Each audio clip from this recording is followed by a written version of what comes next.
Hi and welcome back to my YouTube channel. तो आज की इस वीडियो में हम बात करेंगे चैप्टर 2 के सेशन 2.4 एंड 5 की।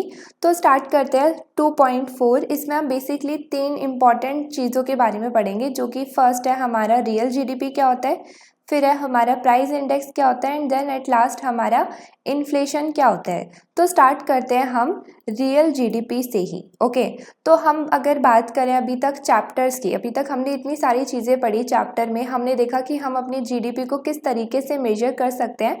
तो हमने उसकी तीनों अप्रोचेस देखी, expenditure approach, income approach and हमारी प्रोडक्शन अप्रोच। उसके बाद हमने सेविंग एंड नेशनल वेल्थ के बारे में भी पढ़ा। जितने भी अभी तक हमने इस चैप्टर में मैक्रो इकोनॉमिक वेरिएबल्स पढ़े, अभी तक जितने भी हमने इसमें मैक्रो इकोनॉमिक वेरिएबल्स पढ़े अपने चैप्टर में, उन वेरिएबल्स को जब हमने मेजर किया, जब हमने अपनी प्रोडक्शन को मेजर करा, एक्सपेंडिचर को मेजर करा, इनकम को मेजर करा, सेविंग को मेजर करा या फिर नेशनल वेल्थ को भी मेजर करा, तो हमने उन सब को मेजर करा in terms of their market value. जो भी उनका मार्केट का प्राइस था, उन्हीं के टर्म्स में हम उन्हें मेजर कर रहे थे। अभी तक हम ये देख रहे थे मार्केट वैल्यू, मतलब हम यहाँ पे बात कर रहे हैं करंट मार्केट वैल्यू की। जो उस टाइम पे उनका मार्केट में प्राइस था, उन्हीं पर हम उन्हें मेजर करके चल रहे थे। अब यहाँ पर जो भी हमारे macro variables current market value पे, करंट मार्केट प्राइस पर मेजर किए जाते हैं, उनको हम बेसिकली बोलते हैं हमारे नॉमिनल वेरिएबल। अब अगर हम सिंपल सी बात करें कि हम सब चीज़ों को मार्केट वैल्यू पर क्यों मेजर कर रहे थे, इसका क्या एडवांटेज था, तो हमने देखा था कि देखो सारे जो गुड्स हैं वो डिफरेंट डिफरेंट होते हैं। अब सारे डिफरेंट डिफरेंट गुड को एक साथ मेजर करने के लिए हमें एक कॉमन यूनिट चाहिए होता है। तो हमने उनका मार्केट का वैल्यू ले लिया, जो उनका करंट मार्केट प्राइस होगा उसी पर हम सबको मेजर कर रहे थे, ताकि हम ईजिली सारे गुड्स को एक साथ एक कॉमन यूनिट में, कॉमन इकोनॉमिक वैल्यू में मेजर कर पाएँ। उसकी हमने थोड़ी बहुत प्रॉब्लम्स भी देखी, बट अब यहाँ पर हम बात करेंगे एक मेजर प्रॉब्लम की, जो हम मार्केट वैल्यू में फेस करते हैं। अगर हम करंट मार्केट वैल्यू को लेकर चीज़ों को मेजर करते हैं, मैक्रो इकोनॉमिक वेरिएबल्स को मेजर करते हैं, तो जो सबसे इम्पॉर्टेंट प्रॉब्लम हम फेस करते हैं वो होती है कंपैरिजन की। अब अगर हम बात करें कंपैरिजन की, तो कंपैरिजन में आज सच कैसे प्रॉब्लम आ रही है, इसमें हम बेसिकली बात करेंगे हमारी इकोनॉमिक परफॉर्मेंस की, कि हमारी इकोनॉमिक परफॉर्मेंस किस तरीके से हो रही है, कितनी हो रही है। उसको जानने के लिए हम क्या करेंगे, कंपैरिजन ही तो करेंगे। हम देखेंगे कि हमारी इस साल की जो जीडीपी है वो कितनी आई है, उसको हम कंपेयर करेंगे कि पिछले साल की कितनी थी। अब जब ये कंपैरिजन कर रहे हैं तो उसमें हम प्रॉब्लम फेस कर रहे हैं अगर हम करंट मार्केट वैल्यूज़ को लेकर मेजर करते हैं तो यहाँ पर अब हमें प्रॉब्लम किस तरीके की आ रही है उसको एक एग्जाम्पल के थ्रू समझेंगे। तो यहाँ पर हम एक लेकर चलते हैं, हमारे फर्स्ट ईयर की हम बात करते हैं। यहाँ पर हमने एग्जाम्पल ले लिया, तो हम बात करते हैं हमारे फर्स्ट ईयर की। तो हमारा जो फर्स्ट ईयर है उसमें हम लेकर चल रहे हैं कि हमारी इकोनॉमी के अंदर लेट सपोज एक ही प्रोडक्ट है जो प्रोड्यूस हो रहा है, मैंने ले लिया वो कार।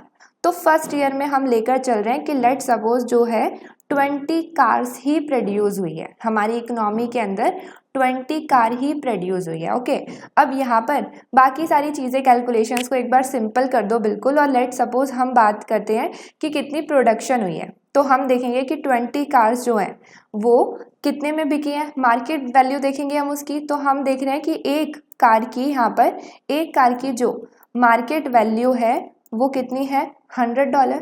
यहाँ पर हम ले लेते हैं, ये इसकी मार्केट वैल्यू हो गई। अब यहाँ पर अगर हम बात कर रहे हैं कि हमारी टोटल प्रोडक्शन कितनी हुई है, प्रोडक्शन मेथड से अगर हम जीडीपी को मेजर कर रहे हैं तो हमारी टोटल प्रोडक्शन कितनी हुई है, हम उसको कैसे कैलकुलेट करेंगे। हम देखेंगे कि हमारी 20 कार्स की मार्केट वैल्यू कितनी है, तो यहाँ पर हमारी टोटल प्रोडक्शन कितनी हो गई फर्स्ट ईयर में, 2000। ओके, फिर उसके बाद हम सेकेंड ईयर भी ले लेते हैं। यहाँ पर अब हमने एक सेकेंड ईयर ले लिया, फर्स्ट ईयर की हमने प्रोडक्शन देख ली। अब हम बात करते हैं सेकेंड ईयर की। तो सेकेंड ईयर में हम देख रहे हैं कि हमारा अगेन एक ही गुड है जो है कार, और वही प्रोड्यूस हो रही है इकोनॉमी के अंदर। तो सेकेंड ईयर में हम लेकर चल रहे हैं कि हमारी जो कार है वो कितनी प्रोड्यूस हुई, अगेन हमने ले लिया कि 20 कार्स ही प्रोड्यूस हुई। अब इस बार हम क्या कर रहे हैं, हम देख रहे हैं कि जो 20 कार का मार्केट वैल्यू है वो चेंज हो गया। दैट मीन्स कि अब इस सेकेंड ईयर में हमारी जो कार है उसका प्राइस इंक्रीज हो गया। अब हमारी एक कार जो है वो $120 की है। हमारी एक कार की जो मार्केट वैल्यू है वो $120 की है और वो सेकेंड ईयर में हम सिंपली देख सकते हैं क्या हो गया, वो इंक्रीज हो गई। अब जब हम सेकेंड ईयर में अपनी प्रोडक्शन की बात करेंगे, यहाँ पर जब हम अपनी प्रोडक्शन को मेजर करेंगे, यहाँ पे जब हम अपनी प्रोडक्शन मेथड से जीडीपी को मेजर करेंगे तो अगेन वही सेम है। हम देखेंगे कि 20 कार्स जो प्रोड्यूस हुई है सेकेंड ईयर में उसकी मार्केट वैल्यू कितनी है, तो सिंपली हम उसके प्राइस से उसको मल्टीप्लाई कर देंगे। मार्केट वैल्यू मतलब मार्केट का करंट प्राइस जो चल रहा है। तो यहाँ पर अब इस साल में हमारी टोटल प्रोडक्शन की जो वैल्यू है वो कितनी हो जाएगी, 12 2 ज़ा 24। तो यहाँ पर हमारी ये प्रोडक्शन आ गई। अब अगर हम बात करें यहाँ पर कंपैरिजन की, तो हम क्या देख रहे हैं कि ईयर 1 में हमारी 2000 हुई है प्रोडक्शन और हमारे सेकेंड ईयर में जो प्रोडक्शन की वैल्यू है वो कितनी है, 2400। तो हम अगर लाइक फिगर्स को मेजर करें तो हम देख रहे हैं, फिगर्स को कंपैरिजन करें तो हम क्या देख रहे हैं कि सेकेंड ईयर में हमारी जो प्रोडक्शन है वो इंक्रीज हो गई। बट अगर देखा जाए तो प्रोडक्शन तो इंक्रीज नहीं हुई है ना, क्योंकि फर्स्ट ईयर में भी हमारी 20 कार ही प्रोड्यूस हो रही थी इकोनॉमी के अंदर और सेकेंड ईयर में भी 20 कार हो रही थी। तो प्रोडक्शन की जो वैल्यू यहाँ पर हम लेकर चल रहे हैं कि इंक्रीज हो गई, ये तो गलत शो हो रही है। और ये गलत शो क्यों हो रही है, क्योंकि यहाँ पर हमारी मार्केट वैल्यू का ही पंगा चल रहा है। क्योंकि फर्स्ट ईयर में देखो हमारी मार्केट वैल्यू कम थी और सेकेंड ईयर में इंक्रीज हो गई, तो हमारी प्रोडक्शन जो यहाँ पर हमारी ये जो जीडीपी है, ये जो प्रोडक्शन मेथड से हमने जीडीपी कंपेयर करी है और मेजर करी है, हम देख रहे हैं कि ये सेकेंड ईयर में इसलिए इंक्रीज हुई है क्योंकि हमारी कार का मार्केट वैल्यू जो है वो इंक्रीज हो गई, ना कि प्रोडक्शन इंक्रीज हुई है। तो हम यहाँ पर अगर हम बात करते हैं प्रॉब्लम की, तो कंपैरिजन प्रॉब्लम हम क्या फेस कर रहे हैं कि ऑल्दो हमारी जो जीडीपी है वो इंक्रीज हुई है बट प्रोडक्शन तो हमारी सेम ही है ना। और जीडीपी इंक्रीज किस वजह से हुई है, क्योंकि मार्केट वैल्यू का प्राइस बढ़ गया। तो यहाँ पर हमारी जो ये हमने प्रोडक्शन मेजर करी है इसको हम बोलते हैं नॉमिनल वेरिएबल। ये हमारा जो प्रोडक्शन है ये नॉमिनल वेरिएबल है, क्योंकि यहाँ पर हमने जिस प्रोडक्शन को लाइक देखा है कि हमारी इकोनॉमी के अंदर टोटल प्रोडक्शन कितनी हुई है, वो नॉमिनल वेरिएबल हम उसे इसलिए कह रहे हैं क्योंकि दोनों ही हमारी प्रोडक्शन मेजर की गई है उसकी करंट मार्केट वैल्यू पर। और हम इसमें प्रॉब्लम भी देख सकते हैं। प्रॉब्लम क्या देख रहे हैं हम कि हमारी जीडीपी तो इंक्रीज हो गई, सेकेंड ईयर में हमारी जीडीपी तो जो है वो इंक्रीज हो गई, बट जीडीपी इसलिए इंक्रीज नहीं हुई क्योंकि प्रोडक्शन इंक्रीज हुई है। तो यहाँ पर कंपेयर करते टाइम हमें क्या प्रॉब्लम फेस करनी पड़ती है, हम देख ही नहीं पाते हैं कि कितनी हमारी प्रोडक्शन जो है वो इंक्रीज हुई होती है, क्योंकि प्रोडक्शन तो प्राइस बढ़ने की वजह से भी इंक्रीज हो सकती है, ना कि एक्चुअल में। तो यहाँ पर एक्चुअल में कितनी प्रोडक्शन इंक्रीज हुई ये देखना हमें काफ़ी डिफिकल्ट होता है अगर हम मार्केट वैल्यू लेकर चलते हैं करंट। तो यहाँ पर अगर लेट सपोज इसमें एक और ईयर हम ऐड करते हैं।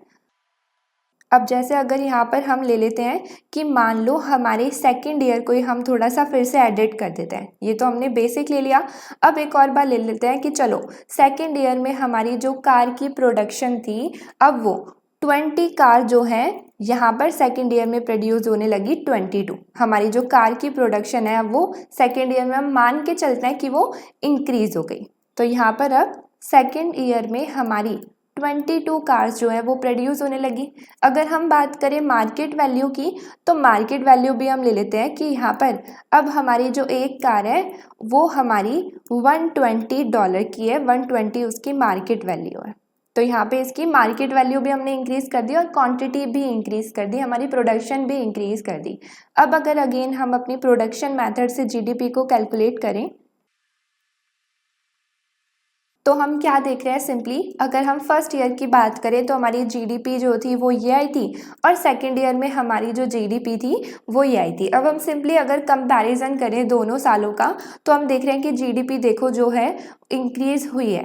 अब इसमें हम रीज़न बोल सकते हैं कि जीडीपी इसलिए इंक्रीज हुई है क्योंकि हमारी जो है प्रोडक्शन इंक्रीज हुई है, और जीडीपी इसलिए भी इंक्रीज हुई है क्योंकि हमारी मार्केट वैल्यू भी तो इंक्रीज हो गई। बट अगेन इस केस में क्या प्रॉब्लम है, हम देख नहीं पा रहे कि हमारी कितनी प्रोडक्शन की वजह से जीडीपी इंक्रीज हुई है, क्योंकि यहाँ पे प्राइस भी तो इंक्रीज हुआ है ना, इसका भी कुछ ना कुछ रोल है इंक्रीज होने में। मतलब प्रोडक्शन की वजह से तो इंक्रीज हुई है, बट प्राइस इंक्रीज होने की वजह से भी जो है इंक्रीज हुई है। यहाँ पर अब हम ये नहीं बता पा रहे, इस वैल्यू में हम बता नहीं पा रहे कि जीडीपी हमारी जो इंक्रीज हुई है वो प्राइस के बढ़ने की वजह से कितनी हुई है और एक्चुअल में प्रोडक्शन बढ़ने की वजह से कितनी हुई है। 20 से जब 22 कार बढ़ गई है तो हमारी जीडीपी में जो प्रोडक्शन है वो उसकी वजह से कितनी इंक्रीज हुई है, ये एक्चुअल हम फिगर नहीं बता पा रहे क्योंकि यहाँ पे दोनों की वजह से इंक्रीज हुई है। तो अब हम समझ सकते हैं कि हमें किस तरीके की जो है प्रॉब्लम फेस करनी पड़ती है कंपैरिजन में। बेसिकली जब हम देखते हैं कि हमारी इकोनॉमी किस तरीके से परफॉर्म कर रही है तो हमें देखना पड़ता है कि भाई पिछले साल कैसी परफॉर्मेंस थी, अब कैसी है, 10 साल पहले कितनी थी, और फिर ऐसी चीज़ें। तो यहाँ पे जब हम कंपैरिजन की बात करते हैं, कंपेयर करते हैं अपनी करंट जीडीपी को पिछले साल से या उससे पिछले साल से या जब से भी, तो जब भी हम कंपैरिजन करते हैं अपनी इकोनॉमिक परफॉर्मेंस को चेक करने के लिए तो उसमें हमें प्रॉब्लम फेस करनी पड़ती है। और ये प्रॉब्लम अब हम समझ चुके हैं कि वो किस तरीके से हमें फेस करनी पड़ती है। हमें बेसिकली हमें पता नहीं चलता कि हमारी कितनी एक्चुअल में प्रोडक्शन इंक्रीज होने की वजह से जीडीपी इंक्रीज हुई है, क्योंकि मार्केट वैल्यू भी अगर इंक्रीज होती है तो भी हमारी जीडीपी जो है वो इंक्रीज होती है। अब इस तरीके से जब हम करंट मार्केट वैल्यू को लेकर जीडीपी को मेजर करते हैं तो हम उसे बोलते हैं ये हमारी नॉमिनल जीडीपी है। यहाँ पर ये जो जीडीपी हमने दोनों साल में मेजर करी है अपनी करंट मार्केट वैल्यू को लेकर, तो हम बोल सकते हैं कि ये हमारी नॉमिनल जीडीपी है। नॉमिनल जीडीपी बेसिकली हम ये बोल रहे हैं क्योंकि ये हमारी दोनों से इन्फ्लुएंस्ड है। ये एक्चुअल में हमें रियल जीडीपी शो नहीं करती कि प्रोडक्शन इंक्रीज होने की वजह से हमारी कितनी जीडीपी इंक्रीज हुई है। तो यहाँ पर अगर हम बात करते हैं रियल वर्सेस नॉमिनल वेरिएबल हमारी क्या होते हैं, एक बार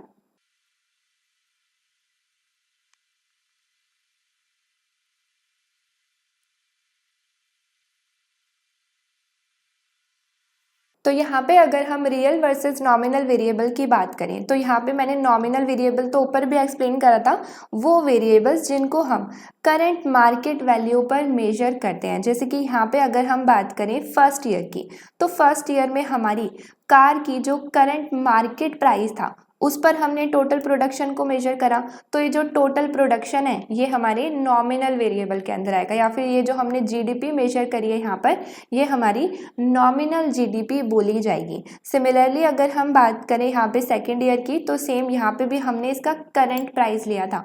हमारी सेकेंड ईयर में जो एक कार का प्राइस था उसको हमने लिया था और अपनी प्रोडक्शन को मेजर करा था, तो जो ये हमारी टोटल प्रोडक्शन है ये नॉमिनल वेरिएबल में आएगी। एंड सेम एज कि हमारी जो ये जीडीपी है ये अगेन हमारी नॉमिनल जीडीपी कही जाएगी। यहाँ पे हम डेफिनेशन में भी देख सकते हैं कि जिन चीज़ों को हम मेजर करते हैं उन प्राइस पर जो करंट ईयर में चल रहे होते हैं, मतलब कि जब हम उन चीज़ों को मेजर कर रहे हैं और जिस साल में मेजर कर रहे हैं उस साल में जो उनका मार्केट प्राइस है, जब उनको लेकर हम चीज़ों को मेजर करते हैं तो वो नॉमिनल वेरिएबल में काउंट किए जाते हैं।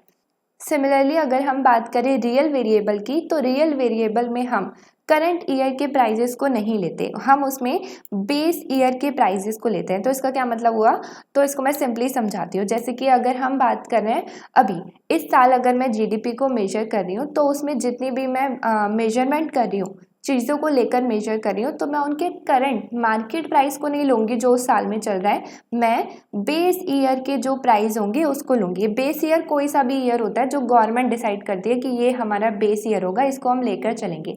और बेस ईयर को बेसिकली क्यों लेते हैं, ताकि हमारा सेम प्राइस हो जाए, ताकि हम सेम कंपैरिजन कर पाए और एक्चुअल में देख पाए कि प्रोडक्शन की वजह से कितनी ग्रोथ हुई है, प्रोडक्शन की वजह से कितनी जीडीपी इंक्रीज हुई है। जैसे मैं इसको एक एग्जाम्पल के थ्रू आगे समझाती हूँ जो हमारी बुक में भी गिवन है। ओके, तो स्टार्ट करते हैं हम नॉमिनल वेरिएबल से, क्योंकि वो सिंपल है और अभी हमने उसका पीछे भी एग्जाम्पल देखा तो वो हमें इजीली समझ आ जाएगा। तो नॉमिनल वेरिएबल में जिस तरीके से हमने पीछे जैसे जीडीपी मेजर करी, सेम ऐसे ही करेंगे हम, प्रोडक्शन वाली अप्रोच से ही प्रोडक्शन की बात करेंगे। यहाँ पर हम फर्स्ट ईयर को लेकर चलते हैं पहले। तो ईयर 1 में हम लेकर चल रहे हैं कि हमारे जो हैं दो ही गुड्स हैं इकोनॉमी के अंदर जो प्रोड्यूस हो रहे हैं। तो पहला हमारा है कंप्यूटर, तो मैंने इसको शॉर्ट में लिख दिया। फिर दूसरा हमारा है बाइसिकल। अब यहाँ पर हमारे जो कंप्यूटर प्रोड्यूस हुए हैं फर्स्ट ईयर में, उसकी मैंने यहाँ पर ऊपर क्वांटिटी ले ली, और जो उनका मार्केट वैल्यू है, मार्केट का प्राइस है, उसको मैंने यहाँ पर एमवी ले लिया, मार्केट की वैल्यू। तो फर्स्ट ईयर में हमारे जो कंप्यूटर हैं वो कितने प्रोड्यूस हुए, 5। बाइसिकल जो जितनी प्रोड्यूस हुई वो है 200। उनकी मार्केट वैल्यू कितनी है, तो यहाँ पर इसकी मार्केट वैल्यू ये है और हमारी बाइसिकल की है 200। अब इसमें टोटल प्रोडक्शन की बात करें तो सिंपली हम टोटल प्रोडक्शन को मेजर कर लेंगे। यहाँ पर अगर हम जीडीपी को मेजर कर रहे हैं कि टोटल प्रोडक्शन कितनी हुई, तो उसे हम इजीली मेजर कर लेंगे। यहाँ पर हम मल्टीप्लाई कर देंगे तो हमारी टोटल इकोनॉमिक वैल्यू कितनी है कंप्यूटर की, तो हम उसे इस तरीके से मेजर कर सकते हैं। और हमारी टोटल इकोनॉमिक वैल्यू कितनी है बाइसिकल्स की जो प्रोड्यूस हुए फर्स्ट ईयर में, तो उसको हमने यहाँ पर ले लिया। अब इन दोनों को हम जब ऐड ऑन कर देंगे तो हमारी टोटल प्रोडक्शन की वैल्यू आ जाएगी करंट मार्केट प्राइस पर। तो ये आ गई हमारी जीडीपी प्रोडक्शन मेथड से फर्स्ट ईयर की। उसके बाद अगर हम बात करें ईयर 2 की, तो उसको भी हम यहाँ पर ले लेते हैं। सेम हम टेबल बना देंगे यही। अब ईयर 2 में हमारे जो कंप्यूटर की प्रोडक्शन है वो 5 से हो गई 10, मतलब इंक्रीज हो गई, और बाइसिकल भी जो है वो 200 से हो गई 250, वो भी इंक्रीज हो गई। उनकी जो मार्केट वैल्यू है वो भी देख लेते हैं। तो यहाँ पे सेकेंड ईयर में, दूसरे साल में हमारे जो कंप्यूटर का प्राइस था, मार्केट वैल्यू थी, वो कम हो गई। फर्स्ट ईयर में ज़्यादा थी, सेकेंड ईयर में हो गई कम, लिटरली हाफ हो गई। और अगर हम बात करें बाइसिकल की तो उसकी इंक्रीज हो गई, उसकी 200 से 240 हो गई। अगेन अगर हम बात करें प्रोडक्शन की तो हम इनको भी मेजर कर लेते हैं। टोटल प्रोडक्शन कितनी हुई वो देख लेते हैं, उससे हमारी जीडीपी आ जाएगी प्रोडक्शन अप्रोच से। तो यहाँ पे अगर हम बात कर रहे हैं बाइसिकल की, नहीं, अगर हम बात कर रहे हैं कंप्यूटर की, तो उसकी टोटल इकोनॉमिक वैल्यू कितनी होगी, तो हम कर देंगे 10 मल्टीप्लाई बाय 600। 10 हमारे जितने प्रोड्यूस हुए और उनकी मार्केट वैल्यू है ना, तो यहाँ पे आ जाएगा हमारा ये 6000। सिमिलरली हम बाइसिकल का कर देंगे यहाँ पे। तो यहाँ पर हमारी टोटल प्रोडक्शन की कितनी वैल्यू आ गई, तो ये आ गई हमारी जीडीपी हमारे सेकेंड ईयर की, जो हमने प्रोडक्शन अप्रोच से ही मेजर करी है। अब यहाँ पर अगर हम कंपैरिजन करें अपने ईयर 1 एंड 2 का, तो अगर हम जीडीपी का कंपैरिजन करें तो अगेन हम देख रहे हैं कि हमारी जो जीडीपी है वो सेकेंड ईयर में इंक्रीज हो गई as compare two year 1। Year 2 में हमारी जो जीडीपी है वो इंक्रीज हो गई। अब अगर हम बात करें किस वजह से इंक्रीज हुई है, क्या एक्चुअल में हमारी प्रोडक्शन इंक्रीज हुई है, तो हम देख रहे हैं कि देखो प्रोडक्शन तो इंक्रीज हुई थी, है ना, लेकिन प्राइस में भी तो फ्लक्चुएशन आई थी ना। यहाँ पे हमारा प्राइस कम भी हुआ और यहाँ पे ज़्यादा भी हुआ, इसका भी तो कुछ ना कुछ रोल होगा। एक्चुअल में नहीं पता कि प्रोडक्शन की वजह से कितनी जीडीपी हमारी इंक्रीज हुई है। तो ये अगेन हमारी वही प्रॉब्लम है जो हम फेस करते हैं कंपैरिजन में। तो ये हमारी जो दोनों जीडीपी आई है, यहाँ पर ये जो दोनों हमारी जीडीपी आई हैं, हम इसे बोलेंगे ये हमारी नॉमिनल जीडीपी है। नॉमिनल जीडीपी क्यों है, क्योंकि जिस ईयर में हम मेजर कर रहे हैं उसी ईयर के हम प्राइजेस को लेकर मेजर कर रहे हैं। तो ये हमारी नॉमिनल जीडीपी हो गई, दोनों ईयर 1 एंड 2 की ये नॉमिनल जीडीपी हो गई। अब अगर हम बात करें यहाँ पर कि हमारी रियल वेरिएबल की साइड में, तो हम सेम एग्जाम्पल को लेकर चलेंगे और हम देखेंगे कि हम किस तरीके से बेस ईयर को लेते हैं और उसकी वर्किंग को देखते हैं। यहाँ पे मैं बीच में लाइन कर देती हूँ, ड्रॉ एक सेकेंड।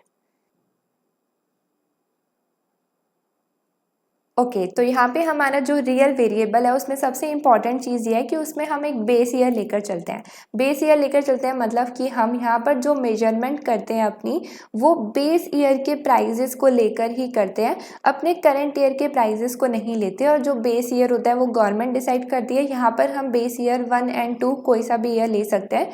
हम लेकर चलेंगे कि फर्स्ट ईयर हमारा बेस ईयर है इस एग्जाम्पल में। और हम बेस ईयर क्यों लेकर चलते हैं, तो उसका सिंपल सा रीज़न है, यहाँ पर जो हमने जीडीपी मेजर करी, ये जो हमने जीडीपी मेजर करी है, अगर हम दोनों ईयर को कंपेयर करें, ईयर 1 एंड 2, तो हम देख रहे हैं कि ईयर 2 में हमारी जो जीडीपी है वो इंक्रीज हो गई। अब वो जो जीडीपी इंक्रीज हुई है वो क्वांटिटी, हमारी जो प्रोडक्शन इंक्रीज हुई है उसकी वजह से हुई है, या फिर प्राइस में जो फ्लक्चुएशन आए हैं उसकी वजह से हुई है, किसकी वजह से कितनी हुई है? क्योंकि यहाँ पे हमें देखना है कि प्रोडक्शन की वजह से एक्चुअल में जीडीपी कितनी इंक्रीज हुई है, लेकिन इनकी वजह से भी तो चेंजेस आ रहे हैं ना जीडीपी में। तो हम ये जो चेंजेस आ रहे हैं प्राइस में, ये ना आए तो हम क्या करते हैं, हम बेस ईयर का प्राइस लेकर चलते हैं। उसकी वजह से क्या होता है, हमारा जो प्राइस होता है वो कांस्टेंट हो जाता है। कांस्टेंट मतलब कि सेम हो जाता है। यहाँ पर जब हम मेजर करते हैं अपने हर ईयर को, तो उसमें हमारा जो प्राइस है वो सेम हो जाता है। प्राइस में मतलब कोई भी चेंजेस नहीं आते। जब प्राइस में चेंजेस नहीं आते और सिर्फ क्वांटिटी में चेंजेस आ रहे हैं, तो हम एक्चुअल में देख सकते हैं कि क्वांटिटी की वजह से हमारी जीडीपी में कितने चेंजेस आ रहे हैं। तो कुछ समझ नहीं आया तो कोई बात नहीं, अभी एग्जाम्पल में देखते हैं। तो यहाँ पर अगर हम सेम ही एग्जाम्पल को कंटिन्यू करें, तो ईयर 1 को हम as a base year treat कर रहे हैं। यहाँ पे जो हमने ये ईयर 1 लिया था, इसको as a base year treat कर रहे हैं। बेस ईयर ट्रीट कर रहे हैं तो मतलब हम इसी की मार्केट वैल्यूज़ को लेकर चलेंगे। सेम एग्जांपल है, सेम मार्केट वैल्यू को लेकर चल रहे हैं। तो हमारी ईयर 1 की जो भी कैलकुलेशन हमने यहाँ पर जीडीपी मेजर करी वो सेम ही आएगी। तो इसको एक बार नोट डाउन कर लेते हैं।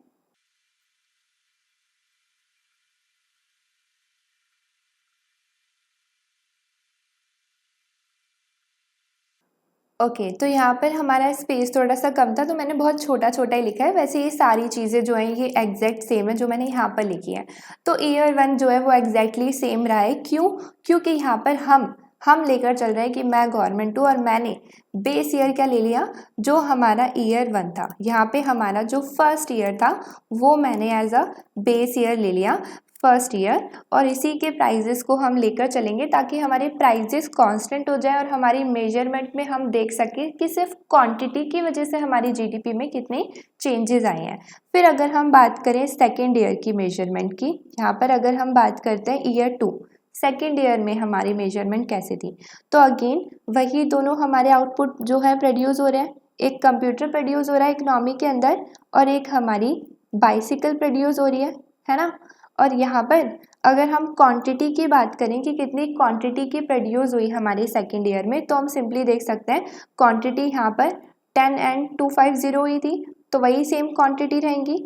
यहाँ पर हमारी जो क्वांटिटी है ईयर 2 में वो 10 कंप्यूटर प्रोड्यूस हुए और हमारी 250 बाइसिकल जो है वो प्रोड्यूस हुई। उसके बाद अगर हम बात करें उसकी मार्केट वैल्यू की जो हम लेकर चलेंगे, वो हम सेकेंड ईयर की वैल्यूज़ को नहीं लेंगे, क्योंकि सेकेंड ईयर की वैल्यू हमारी करंट मार्केट वैल्यू हो जाएगी। बट रियल वेरिएबल्स को जब हम मेजर करते हैं तो हम करंट ईयर की मार्केट वैल्यूज़ को नहीं लेते, हम बेस ईयर की मार्केट वैल्यूज़ को लेकर चलते हैं। तो हमारी बेस ईयर की जो मार्केट वैल्यू है वो क्या है, यही सेम है।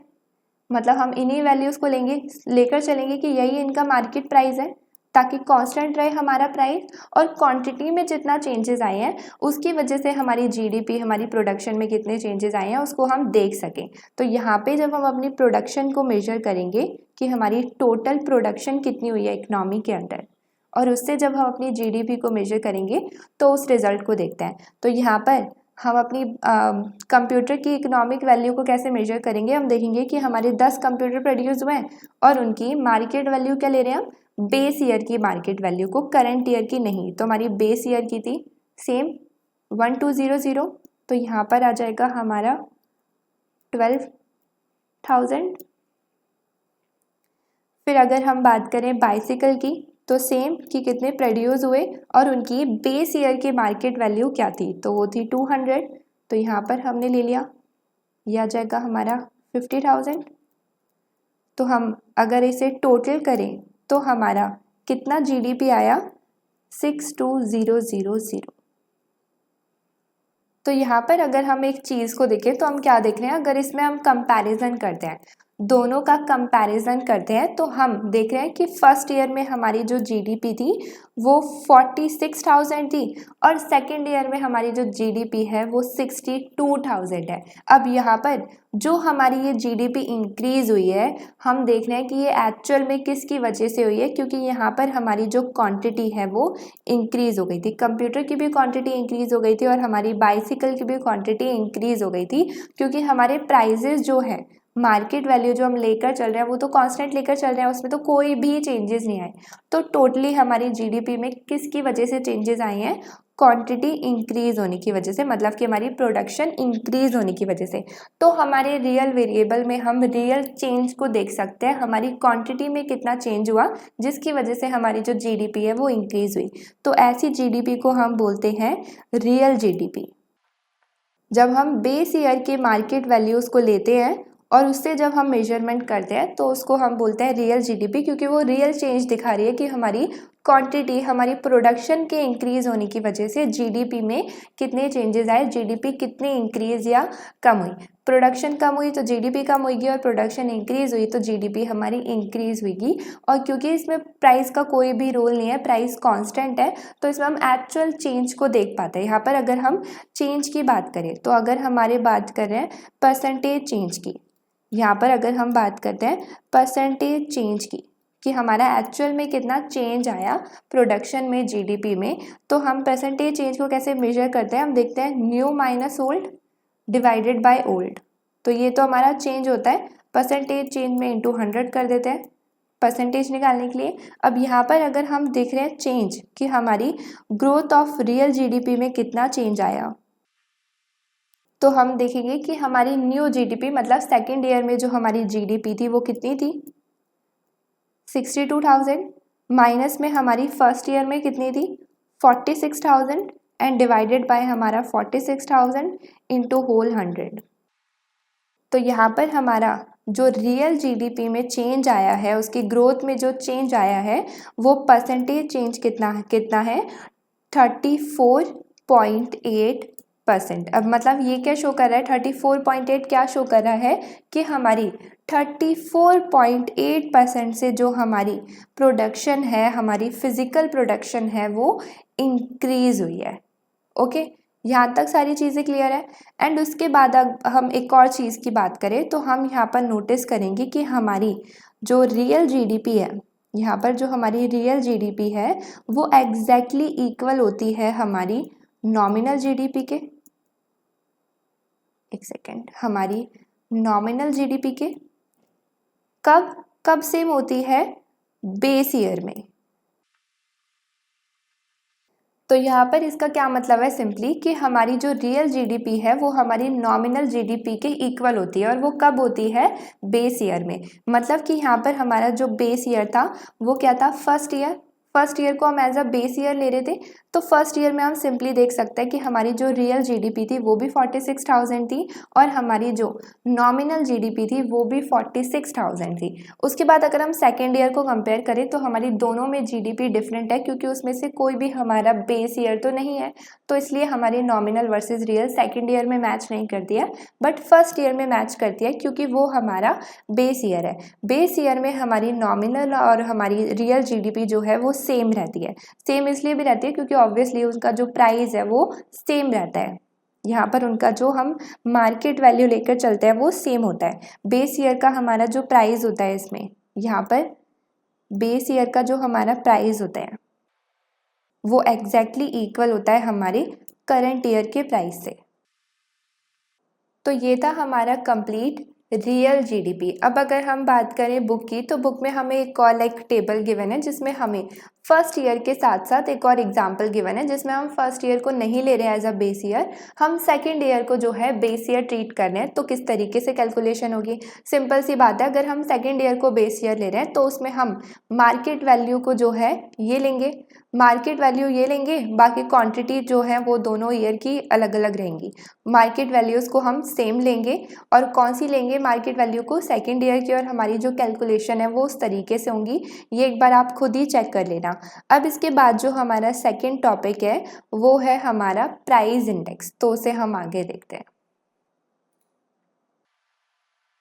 तो अगर हम बात करते हैं प्राइस इंडेक्स की, तो प्राइस इंडेक्स काफ़ी सिंपल है। जैसे अभी हमने पीछे कंपैरिजन करा जीडीपी का, अपनी ग्रोथ का, अपनी प्रोडक्शन का, तो रियल जीडीपी को मेजर करने का जो सोल पर्पस था वो ये था कि हम अपना देख सके कि इकोनॉमी में एक्चुअल में कितनी ग्रोथ हुई है हमारी प्रोडक्शन की वजह से। मतलब सिंपली कि हमारी प्रोडक्शन कितनी इंक्रीज हुई है या फिर कितनी कम हुई है, या उसमें क्या चेंजेस आए हैं। रियल जीडीपी के थ्रू ही हम बता सकते हैं कि हमारी प्रोडक्शन में कितने चेंजेस आए हैं। जैसे हमने पीछे देखा कि हमारी 34.8% से जो है प्रोडक्शन इंक्रीज हुई है। तो सिंपली हमारा ये जो प्राइस इंडेक्स है वो भी सिमिलर है। प्राइस इंडेक्स में हम बात करते हैं कि हमारे प्राइस में कितने चेंजेस आए हैं वो हम देखते हैं। अब यहाँ पर अगर हम बात करते हैं प्राइस इंडेक्स की, तो प्राइस इंडेक्स में हम पर्टिकुलरली लाइक डिफरेंट ग्रुप्स होते हैं कि जिसमें हम इतने इतने गुड्स एंड सर्विसेज को काउंट करेंगे एंड इतने इतने गुड्स एंड सर्विसेज को काउंट करेंगे और उन गुड्स एंड सर्विसेज के प्राइजेस को मेजर करेंगे कि उसमें कितने चेंजेस आए हैं, ईयर वाइज कंपैरिजन करते हैं।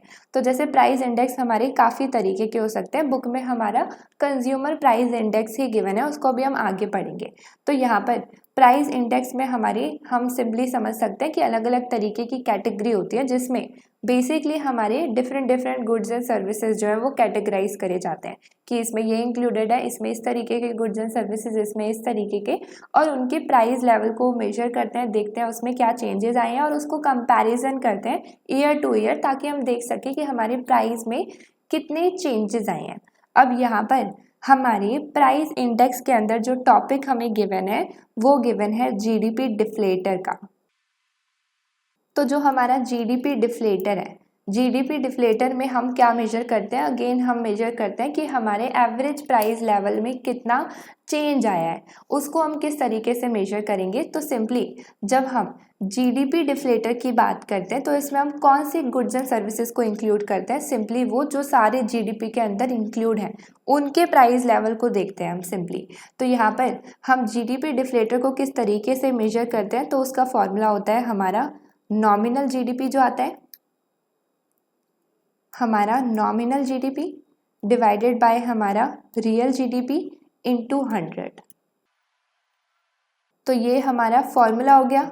अब यहाँ पर अगर हम वैल्यूज़ को पुट करें जो हमने पीछे एग्जाम्पल में कैलकुलेट करी थी, हमारी नॉमिनल और रियल दोनों जीडीपी को हमने मेजर करा था ईयर 1 एंड 2 की, तो हम उसी को देखते हैं। तो यहाँ पे हम बात करते हैं पहले फर्स्ट ईयर की। तो फर्स्ट ईयर के अगर हम जीडीपी डिफ्लेटर को मेजर करते हैं तो वहाँ पर हमारी जो नॉमिनल जीडीपी थी वो 46,000 थी और हमारी रियल जीडीपी जो थी वो भी 46,000 थी। अगेन उसको इनटू 100 कर देते हैं, तो यहाँ पे हमारा ये दोनों कैंसिल आउट हो जाएगा और हमारा सिंपली 100 आ जाएगा। अब इस 100 से हम एक और चीज़ को नोटिस कर सकते हैं। हमें पता था कि हमारा जो फर्स्ट ईयर है, यहाँ पर जो हमने फर्स्ट ईयर पीछे एग्जाम्पल में लिया था वो हमारा क्या था, बेस ईयर था, हम लेकर चल रहे थे। अब बेस ईयर में हमें पता है कि हमारी नॉमिनल जीडीपी हमारी रियल जीडीपी के इक्वल होती है, ये भी हमने पीछे देखा था, क्योंकि उनका जो हमारा बेस ईयर का प्राइस होता है वो करंट ईयर के प्राइस से एग्जैक्टली इक्वल होता है। तो यहाँ पे हमारी नॉमिनल जीडीपी इक्वल होती है रियल जीडीपी के। जब हमारी ये सिचुएशन होती है तो हम देख सकते हैं हमारा जो जीडीपी डिफ्लेटर है वो 100 ही आता है, ये कॉमन बात है। तो इसको अगर हम समराइज करें तो हम बोल सकते हैं कि जो हमारा बेस ईयर होता है, जो भी हमारा बेस ईयर होता है उसका जीडीपी डिफ्लेटर 100 ही आता है, क्योंकि बेस ईयर में हमारा नॉमिनल जीडीपी और रियल जीडीपी एग्जैक्टली इक्वल होते हैं, सेम होते हैं, तो वो कैंसिल आउट हो जाता है और 100 ही बचता है और वो 100 ही आ जाता है। उसके बाद अगर हम बात करते हैं सेकेंड ईयर की, सेकेंड ईयर के अगर हम जीडीपी डिफ्लेटर को मेजर करें तो सेकेंड ईयर में हमारी जो नॉमिनल जीडीपी थी वो 66,000 थी और हमारी जो रियल जीडीपी थी वो 62,000 थी। इनटू 100 कर देंगे तो यहाँ पे हमारी जो कैलकुलेशन होने के बाद वैल्यू आएगी वो है 106.5। अब यहाँ पर जो ये हमारी वैल्यूज़ है वो पीछे एग्जाम्पल से ही आई है। यहाँ पर हम देख सकते हैं ये यहाँ पर हमारा रियल जीडीपी आ गया सेकेंड ईयर का और ये हमारा नॉमिनल जीडीपी आ गया। तो ये दोनों वैल्यूज़ हमारी यहीं से आई हैं। नाउ अब अगर हम बात करें चेंज की, तो चेंज हम सिंपली किस तरीके से मेजर करते हैं, हम हमारा new minus old divided by old कर देते हैं, और परसेंटेज चेंज के लिए हम उसे इंटू 100 भी कर सकते हैं। अगर हमें परसेंटेज चेंज चाहिए तो सेम हम इसका परसेंटेज चेंज निकाल सकते हैं।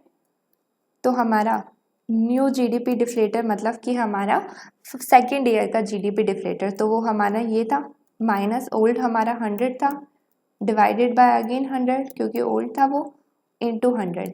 अब यहाँ पर हमारा जो ये वैल्यू आई है, ये हमारी जो 6.5 आया है परसेंटेज में, क्योंकि ये हमारा परसेंटेज चेंज है, ये हमें क्या शो कर रहा है, सिंपली ये हमें बताता है कि हमारा जो ओवरऑल प्राइस लेवल है वो 6.5% से इंक्रीज हो गया सेकेंड ईयर में as compare two year 1।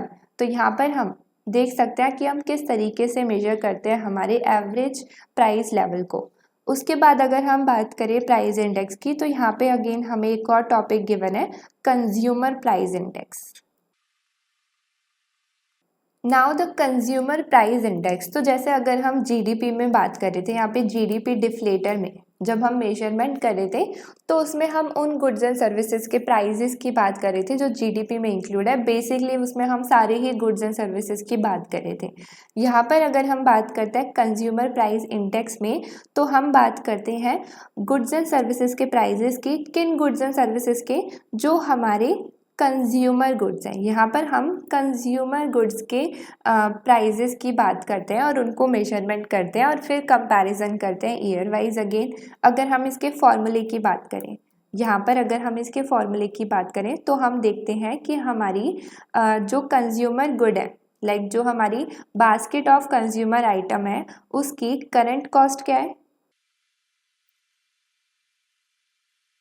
Divided by कि हमारी जो ये सेम बास्केट है, ये हमारी जो सेम कंज्यूमर आइटम की बास्केट है, इसका बेस ईयर में कितना प्राइस था,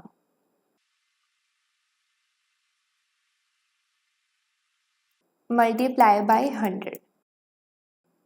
तो यहाँ पर हम बात करते हैं बास्केट ऑफ कंज्यूमर आइटम्स की। तो लेट सपोज कि हमने यहाँ पर ये एक बास्केट ले लिया है ना, इसके अंदर हमने ऑन एन एवरेज जो ज़्यादातर हमारे household day to day life में कंज्यूमर गुड्स को यूज़ करते हैं, वो सारे हमने इस बास्केट के अंदर इंक्लूड कर दिए है ना।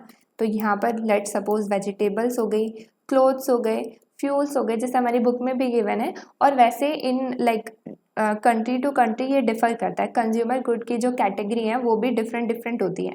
तो यहाँ पर लेट सपोज कि सिंपली समझने के लिए मान लो कि ऑन एन एवरेज जो ज़्यादातर हमारे household day to day life में कंज्यूमर गुड्स को यूज़ करते हैं, वो हमने इस बास्केट के अंदर इंक्लूड कर दिया। तो यहाँ पर हम अपने ऊपर वाली साइड जो ये करंट कॉस्ट लेते हैं, वो हम इस सेम बास्केट की लेते हैं कि इस सेम बास्केट की करंट कॉस्ट क्या है, मतलब कि जिस पीरियड में हम बात कर रहे हैं, जिस टाइम पीरियड में हम इसकी बात कर रहे हैं, उस टाइम पीरियड में इस बास्केट की करंट कॉस्ट क्या है, करंट मार्केट वैल्यू क्या है। जब हम सारे ही गुड्स को ऐड ऑन कर देंगे, तो उनकी मार्केट वैल्यू को ऐड ऑन कर देंगे, तो डिवाइड कर देते हैं हम इस सेम बास्केट की हमारी बेस पीरियड के कॉस्ट से, कि हमारी सेम बास्केट का कितना प्राइस होगा, टोटल प्राइस होगा बेस पीरियड में। तो उससे हम डिवाइड कर देते हैं, फिर मल्टीप्लाई बाय 100 कर देते हैं, तो हमारा जो है कंज्यूमर प्राइस इंडेक्स आ जाता है। डिफरेंट डिफरेंट टाइम पीरियड का जब हम इसको मेजर करते हैं और उसको कंपैरिजन करते हैं, जब उसमें हम चेंजेस देखते हैं, तो हम देख सकते हैं कि हमारे प्राइजेस में कितने चेंजेस आए कंज्यूमर गुड्स के। तो सेम ही है, हमारी बुक में इतना एक्सप्लेन भी नहीं किया, तो इसको हम और डिटेल में जाते भी नहीं है। देन उसके बाद अगर हम बात करें अपने नेक्स्ट टॉपिक की, तो अब हम बात करते हैं इन्फ्लेशन की। तो इन्फ्लेशन का मीनिंग तो सभी को पता होगा कि जब भी हम बोलते हैं कि महंगाई बढ़ गई या फिर प्राइजेस इंक्रीज हो गए हैं, तो हम बोलते हैं कि इन्फ्लेशन आ गया है। अब यहाँ पर हम इन्फ्लेशन को अगेन प्राइस इंडेक्स के थ्रू ही मेजर कर सकते हैं। सिंपली हम देखते हैं कि डिफरेंट डिफरेंट टाइम पीरियड में हमारा डिफरेंट डिफरेंट प्राइस इंडेक्स जो है वो क्या है, और जब हम उसमें चेंजेस को मेजर करते हैं तो हम देख सकते हैं कि भाई प्राइस में कितना चेंज आया, और प्राइस अगर इंक्रीज होता है तो हम बोलते हैं कि भाई इन्फ्लेशन जो है वो आ गया। अब सेम ही बात है, जैसे हमने पीछे एग्जाम्पल में हमने जीडीपी डिफ्लेटर में देखा था, तो हमने क्या देखा था कि फर्स्ट ईयर में हमारा जो जीडीपी डिफ्लेटर था वो 100 था, क्योंकि नॉमिनल जीडीपी और रियल जीडीपी हमारी एग्जैक्टली इक्वल थी।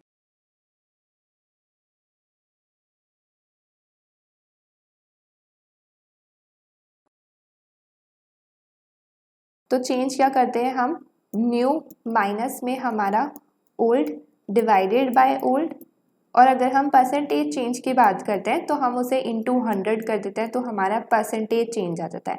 तो यहाँ पर अगर हम चेंज की बात कर रहे हैं तो ये हमारा आ जाएगा 5 डिवाइडेड बाय 100 इंटू 100, तो यहाँ पर ये आ जाएगा हमारा 0.05 इंटू 100।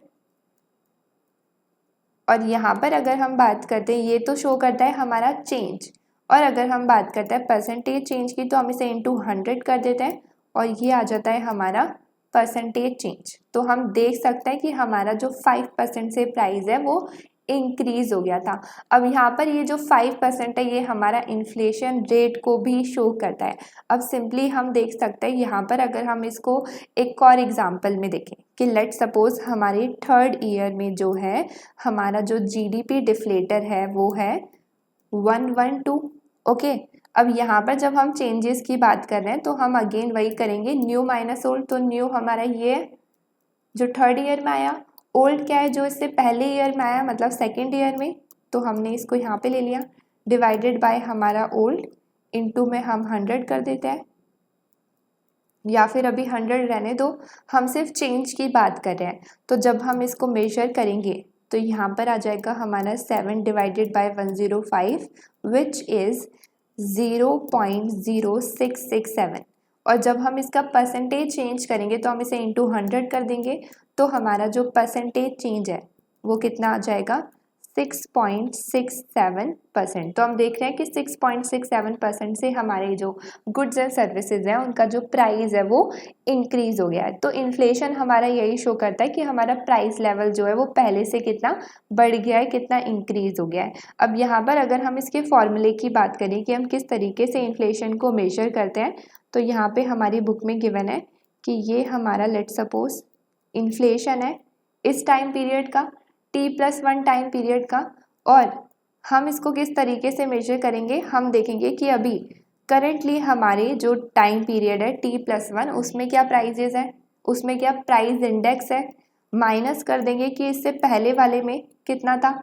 तो सेम यहाँ पे शो करा गया है कि हमारा प्राइस इंडेक्स, हमारा प्राइस लेवल जो है T+1 टाइम पीरियड में माइनस में जो उससे पहले वाले टाइम पीरियड में था, डिवाइडेड बाय अगेन हमारा ओल्ड। सेम ही वही फॉर्मूला है कि new minus old divided by old, और यहाँ पर ये हमारा जो न्यूमिरेटर है इसको हम इस तरीके से भी लिख सकते हैं, ये सेम चीज़ को शो करता है।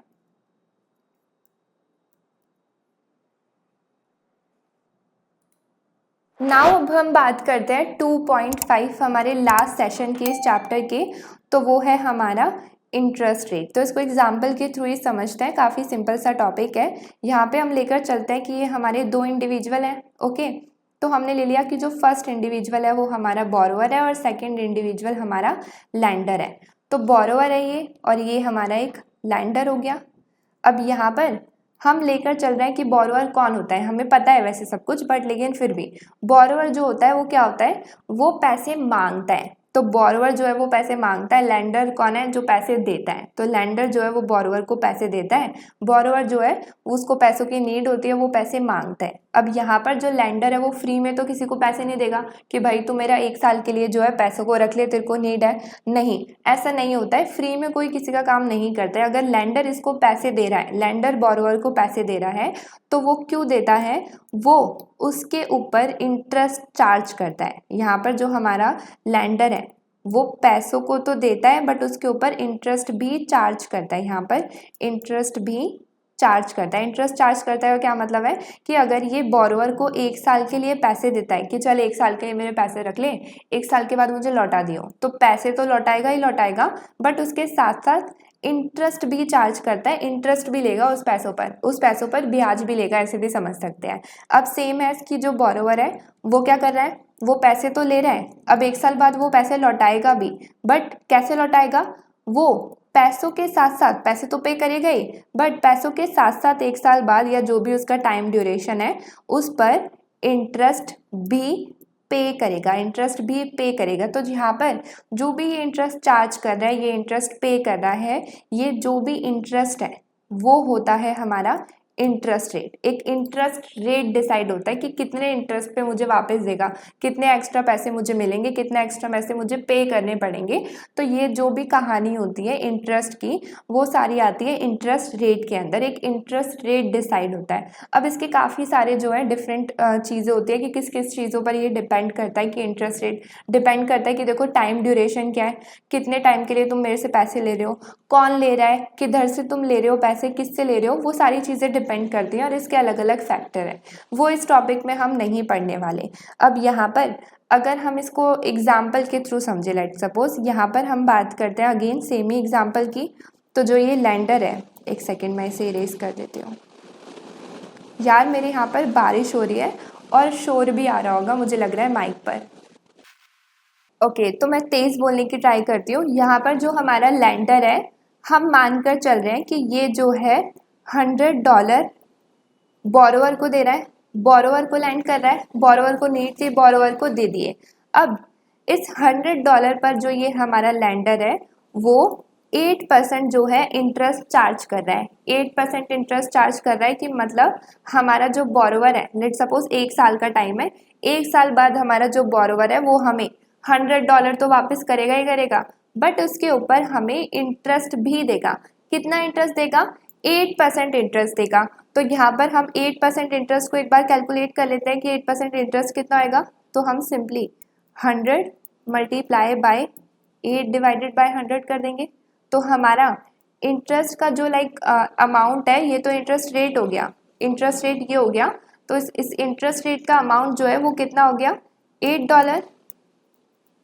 तो यहाँ पर हमारा जो इंटरेस्ट रेट है वो 8% है, मतलब कि उसे $8 और एक्स्ट्रा पे करना पड़ेगा 1 साल बाद। अभी मेरे से $100 ले रहा है, लेकिन जब पे करेगा मुझे तो 108 पे करेगा। तो यहाँ पर हमारा जो बोरोवर है उसने बोरो करा और 1 साल बाद जब उसने वापस से पे करा तो वो अपने $100 जो उसने लिए थे वो तो पे कर ही रहा था, उसके साथ साथ वो इंटरेस्ट भी पे कर रहा था जो था $8 का। तो टोटल अमाउंट जो वो पे कर रहा था वो था $108। तो यहाँ पर ये एग्जांपल जो है वो क्लियर होगा कि हमारा इंटरेस्ट रेट किस तरीके से वर्क करता है।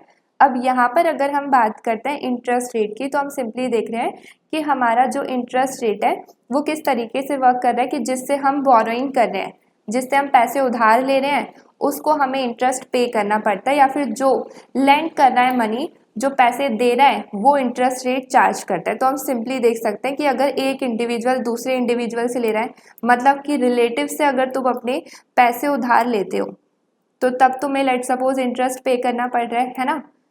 अगर तुम बैंक से लेते हो लोन तो तब भी तुम्हें इंटरेस्ट जो है पे करना पड़ता है।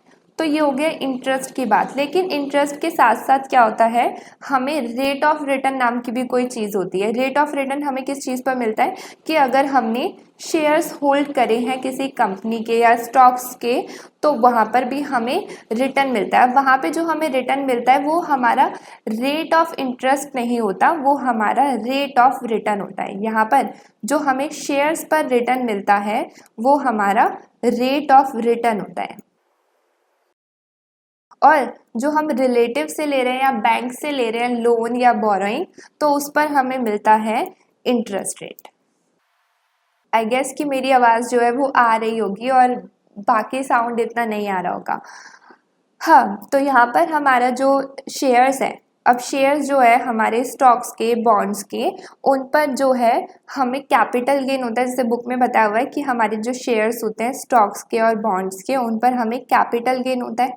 कैपिटल गेन मतलब कि हमने शेयर्स खरीदे और बेचते टाइम हो सकता है कि हमारे शेयर्स के जो है प्राइस जिस पे हमने खरीदा था उससे ज़्यादा हो गया, तो बेचते टाइम हमें थोड़ा सा मुनाफा हो गया, एक तरीके से वो हमारा कैपिटल गेन हो गया। दूसरा आता है कि डिविडेंड। डिविडेंड हमें देता है कि जो कंपनी का प्रॉफिट है उसमें से जो मिलता है हमें, तो वो होता है डिविडेंड। तो जो भी हमें कैपिटल गेन हो रहा है, डिविडेंड हो रहा है, डिविडेंड मिल रहा है, ये सारा आता है अगेन हमारे रेट ऑफ रिटर्न में, है ना। ये सारा आता है हमारे रेट ऑफ रिटर्न में। और एक होता है हमारा इंटरेस्ट रेट। अब ये चीज़ मैंने क्यों समझाई है, तो इसका सिंपल सा लॉजिक है हमारे मैक्रो इकोनॉमिक्स में कि हमारा जो इंटरेस्ट रेट है वो भी पढ़ना ज़रूरी है, क्योंकि अगेन हम बोरोइंग कर रहे हैं और हमें उसके ऊपर इंटरेस्ट पे करना पड़ रहा है। रेट ऑफ रिटर्न हम क्यों पढ़ते हैं, क्योंकि ऑब्वियसली हमारी जो कंपनीज हैं वो फंड किस तरीके से रेज करती है, वो अपने शेयर्स बेच देती है, बॉन्ड्स क्रिएट करके बेचती है, तो एक तरीके से वो पब्लिक से बोरोइंग ही तो कर रही है और उसके बदले में वो उन्हें इंटरेस्ट रेट नहीं पे करती, वो क्या पे करती है, रेट ऑफ रिटर्न की फॉर्म में पे करती है। तो हमें दोनों ही चीज़ें जो हैं पढ़नी इम्पॉर्टेंट हैं, लेकिन दोनों के टर्म्स डिफरेंट हैं। लेकिन हम इस बुक में जब भी बात करेंगे इंटरेस्ट रेट की, यहाँ पर हम जब भी बात करेंगे इंटरेस्ट रेट की, तो हम लेकर चलेंगे कि इंटरेस्ट रेट में हमारे इंटरेस्ट रेट प्लस हमारा रेट ऑफ रिटर्न दोनों इंक्लूड है। दोनों की हम कॉमनली बात करेंगे इंटरेस्ट रेट में। हम बोलेंगे कि अगर इंटरेस्ट रेट हमारा इंक्रीज हो गया है, मतलब कि हमारा ये भी इंक्रीज हो गया है और हमारा ये भी इंक्रीज हो गया। अब हमने दोनों को कॉमनली एक टर्म में इसलिए लिया है क्योंकि हमारी जो भी मैक्रो इकोनॉमिक्स में किसी भी चीज़ की वजह से मार्केट में फ्लक्चुएशन आती है और हमारे जो भी रेट ऑफ इंटरेस्ट होता है और हमारा रेट ऑफ रिटर्न होता है ये सेम डायरेक्शन में मूव करते हैं। मतलब कि सिंपली जब हमारा इंटरेस्ट रेट बढ़ता है मार्केट के अंदर तो हमारा रेट ऑफ रिटर्न भी बढ़ता ही है, और हमारा अगर इंटरेस्ट रेट कम होता है तो रेट ऑफ रिटर्न भी यूजुअली कम होता ही है। तो हम कॉमनली इनको एक साथ पढ़ लेते हैं, इससे अच्छा अलग अलग पढ़ेंगे तो कॉम्प्लिकेटेड हो जाएगा। तो जब दोनों साथ में ही मूव करते हैं, जब इंटरेस्ट रेट बढ़ता है तो रेट ऑफ रिटर्न भी बढ़ता है और इंटरेस्ट रेट कम होता है तो रेट ऑफ रिटर्न भी यूजुअली कम ही होता है। तो दोनों को साथ में पढ़ लेते हैं। और यहाँ पर अगर हम बात करते हैं इंटरेस्ट रेट की तो हम लेकर चलते हैं कि हम इसमें दोनों की ही बात कर रहे हैं। ओके, नाउ अब हम यहाँ पे बात करेंगे real versus nominal interest rate की। इंटरेस्ट रेट हमें सब समझ आ गया, अब हम बात करेंगे real versus nominal. Okay, real versus nominal interest rate, इसका भी सेम रीज़न है कि अगर हम नॉमिनल इंटरेस्ट रेट को लेकर चलते हैं तो अगेन हमें प्रॉब्लम जो है एक फेस करनी पड़ती है, और रियल इंटरेस्ट को लेकर चलते हैं तो उसमें प्रॉब्लम वो है जो फेस नहीं करनी पड़ती है। सेम वैसा ही है जैसे हमने नॉमिनल वर्सेस रियल जीडीपी में पढ़ा था। अब इसमें कौन सी प्रॉब्लम फेस करनी पड़ती है तो उसको हम समझते हैं। अब यहाँ पर वही सेम जो है एग्जाम्पल है कि एक बोरोइंग कर रहा है, एक लैंडिंग कर रहा है। तो यहाँ पर हम एग्जाम्पल को लेकर चलते हैं बुक का ही। हमें गिवन है कि लेट सपोज हम एक इंडिविजुअल है, यहाँ पर ये हम एक इंडिविजुअल है, हम ले रहे हैं कि हम एक हाउस होल्ड है ना। अब एक हम हाउस होल्ड है, हम कमाते हैं और उसमें से हम सेव भी करते हैं, लेकिन खुद के पास रखेंगे तो उस पर हमें कोई इंटरेस्ट तो मिलेगा नहीं। तो हमने क्या करा कि ये जो इंडिविजुअल है उसने कुछ सेविंग करी। लेट सपोज कि उसने $300 जो है वो सेव करा और उसने सोचा कि अपने पास रखने से अच्छा है बैंक में डाल देता हूँ, मुझे इंटरेस्ट भी मिलेगा। तो यहाँ पर जो ये हाउस होल्ड है इसने ये 300 जो है बैंक में डिपॉजिट करा दिया एज अ सेविंग डिपॉजिट। तो इस इंडिविजुअल ने अपने सेविंग अकाउंट में जो है डिपॉजिट करा दिया अपने $300, और इसमें जब इसने बैंक में डिपॉजिट कराया तो बैंक जो है इसको 4% का इंटरेस्ट रेट दे रहा था। यहाँ पर इसको 4% का जो है इंटरेस्ट रेट पर इसने डिपॉजिट करा दिया। अब यहाँ पर जो इसका ये 4% इंटरेस्ट रेट इसे मिल रहा है, ये इसका हम लेकर चल रहे हैं, ये हमारा है नॉमिनल इंटरेस्ट रेट। यहाँ पर हमने इसे नॉमिनल इंटरेस्ट रेट क्यों लिया हुआ है तो मैं इसे आगे एक्सप्लेन करूँगी।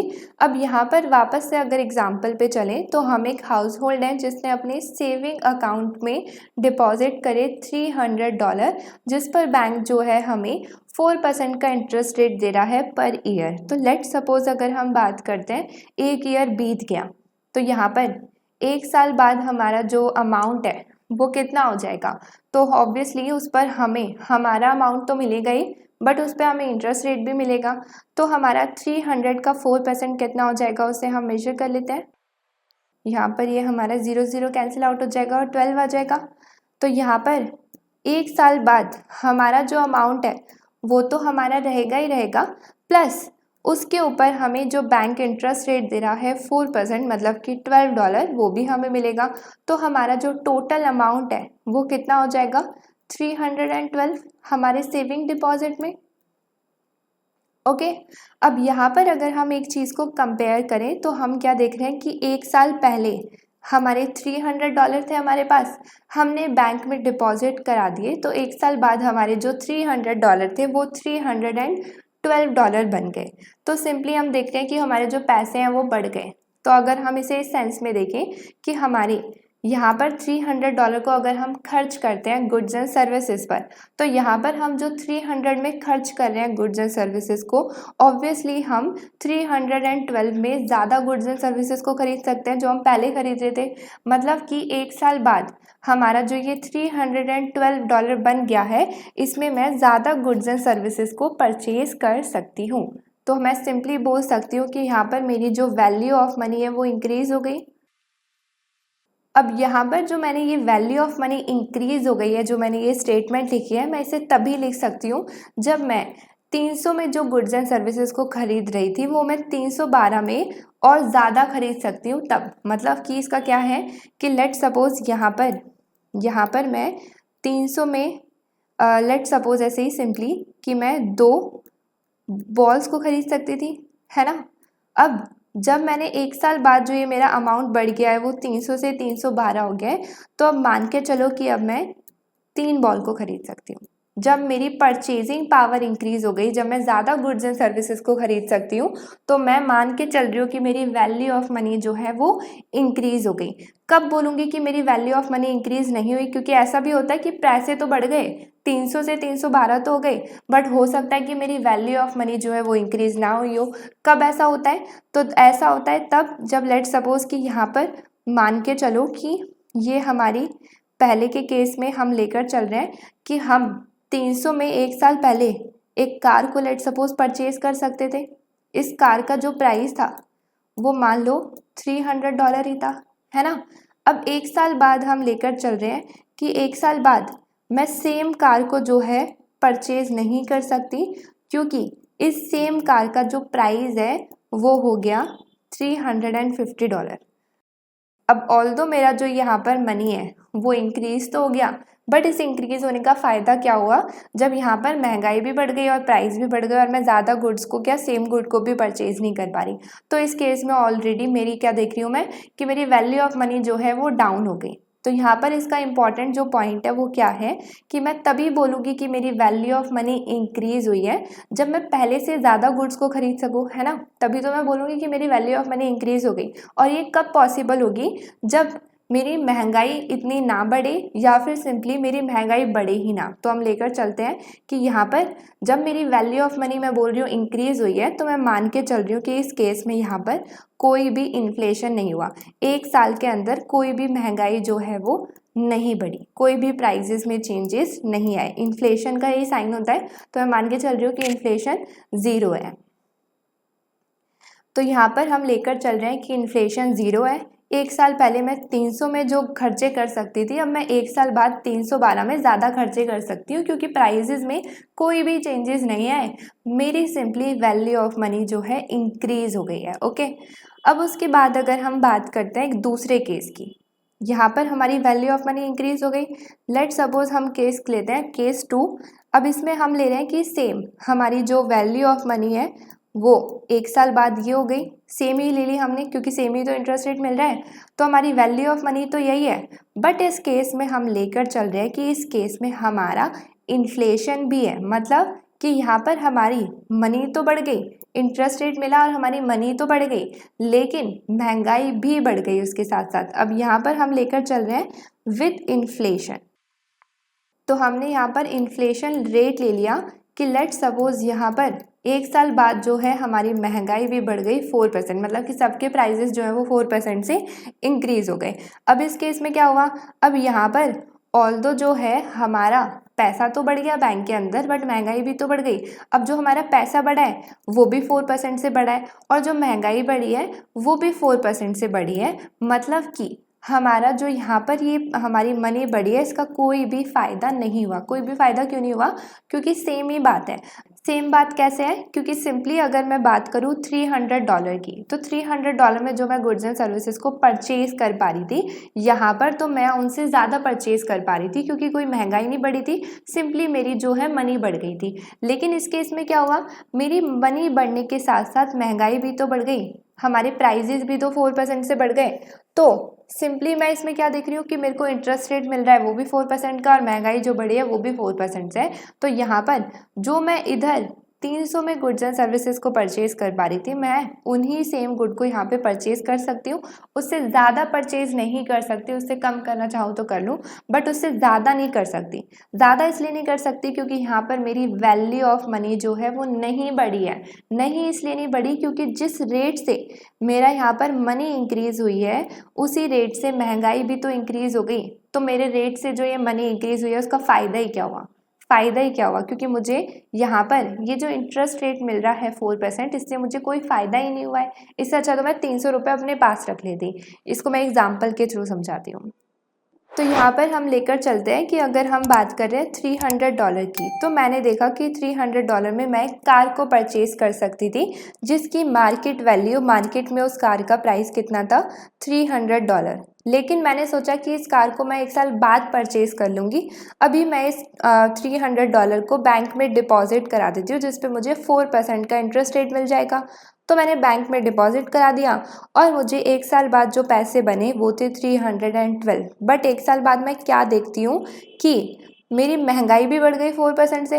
महंगाई भी बढ़ गई मतलब कि इस कार का, जो सेम कार मैं पहले परचेज कर सकती थी 300 में, उस कार का भी प्राइस बढ़ गया क्योंकि महंगाई बढ़ गई। और कितने से बढ़ी? 4% से। तो पहले जो कार मुझे $300 की पड़ रही थी, इसका 4% अगेन 12 होएगा। तो अब वो 1 साल बाद मुझे कितने की पड़ेगी अगर महंगाई बढ़ गई है? तो अगेन मेरे को वो पड़ रही है $312 की। तो यहाँ पर मैं क्या चीज़ नोटिस कर रही हूँ कि 1 साल बाद मेरे पैसे तो इंक्रीज़ हो गए, बैंक के अंदर मेरे अमाउंट तो इंक्रीज़ हो गया, बट उसके साथ साथ इन्फ्लेशन भी तो आया ना। इन्फ्लेशन भी तो, महंगाई भी तो आई, और महंगाई बढ़ने के साथ साथ क्या हुआ? हमारी सेम चीज़ का प्राइस भी बढ़ गया। अब इसमें जो चीज़ नोटिस करने वाली है कि हमारी इस केस में मनी वैल्यू क्यों नहीं इंक्रीज़ हुई, क्योंकि यहाँ पर जो गुड्स को मैं परचेज़ कर सकती थी, अब उसके नेक्स्ट ईयर में मैं उससे ज़्यादा तो परचेज़ नहीं कर पा रही, सिर्फ उतना ही परचेज़ कर पा रही हूँ। सेम ही गुड को परचेज़ कर पा रही हूँ, उससे ज़्यादा परचेज़ ही नहीं कर पा रही हूँ। तो मेरी मनी वैल्यू कहाँ इंक्रीज़ हुई है? नहीं इंक्रीज़ हुई ऑब्वियसली, क्योंकि महंगाई भी तो बढ़ गई। पैसे बढ़े तो महंगाई भी बढ़ गई है। तो यहाँ पर हम सिंपली देख रहे हैं कि जब इन्फ्लेशन आया 4% का, तो इस केस में मेरी वैल्यू ऑफ मनी जो है वो सेम है। वैल्यू ऑफ मनी इस केस में क्या है? सेम। और वैल्यू ऑफ मनी कम भी हो सकती थी। कम कैसे हो सकती थी? कि मेरा इन्फ्लेशन का जो रेट है वो हो सकता है कि 4% से ज़्यादा होता। 4% से ज़्यादा होता तो क्या होता कि मेरे को जो रिटर्न मिल रहा है वो तो यहाँ पर 4% का है। जो मुझे पैसे मिल रहे हैं एक्स्ट्रा 1 साल बाद, वो मुझे बस 4% मिल रहे हैं अपने पैसों पर। लेकिन जो महंगाई है वो 4% से अगर ज़्यादा हो जाती है, मतलब कि अब मैं सेम गुड को जो 1 साल पहले खरीद रही थी, अब मैं उन्हें भी परचेज नहीं कर सकती। मतलब कि यहाँ पर लेट सपोज 4% से ज़्यादा इंटरेस्ट रेट हो जाता है। लेट सपोज यहाँ पर इस कार की वैल्यू जो है वो हो जाती है 400। तो अब क्या होगा कि 1 साल बाद मेरे को सिर्फ 4% इंटरेस्ट रेट मिला। मेरा जो था 300 से $312 इंक्रीज़ हुआ मनी, लेकिन महंगाई बहुत ज़्यादा इंक्रीज़ हो गई। महंगाई तो कुछ ज़्यादा ही इंक्रीज़ हो गई कि मैं सेम कार को जो पिछले साल परचेज़ कर सकती थी, अब मैं उसे परचेज़ भी नहीं कर पा रही हूँ। तो उस केस में क्या होता है कि मेरी वैल्यू ऑफ मनी जो है वो डाउन हो जाती है। डाउन हो जाती है मतलब कि सेम गुड को भी परचेज़ नहीं कर पा रहे। इंक्रीज़ हो जाती है कि मतलब कि 1 साल जो पहले परचेज़ कर पा रहे थे अब उससे ज़्यादा परचेज़ कर सकते हैं और सेम परचेज़ कर सकते हैं। तो मतलब कि वैल्यू ऑफ मनी में कोई भी चेंजेस नहीं आया। दैट मीन्स कि हमारा इंटरेस्ट रेट और इन्फ्लेशन रेट जो है वो एग्जैक्टली सेम है। इसको मैं इरेज कर देती हूँ। ओके, तो अगर हम बात करते हैं यहाँ पर रियल इंटरेस्ट रेट की, अगर हम यहाँ पे बात करते हैं रियल इंटरेस्ट रेट की, तो उसको हम किस तरीके से मेजर करते हैं? हम देखते हैं कि हमारा नॉमिनल इंटरेस्ट रेट क्या है। नॉमिनल इंटरेस्ट रेट बेसिकली क्या है? जो हमें ऑफर किया जा रहा है। अगर हम बोरोवर हैं तो भी हमें पता चल जाता है कि इंटरेस्ट रेट क्या है, और अगर हम लैंडर हैं तो भी हमें पता होता है कि हमें इंटरेस्ट रेट क्या है। इंटरेस्ट रेट सिंपली जो मार्केट के अंदर चल रहा होता है इंटरेस्ट रेट, जो हमें ऑलरेडी पता होता है हमें कितना मिलना है या हमें कितना देना है।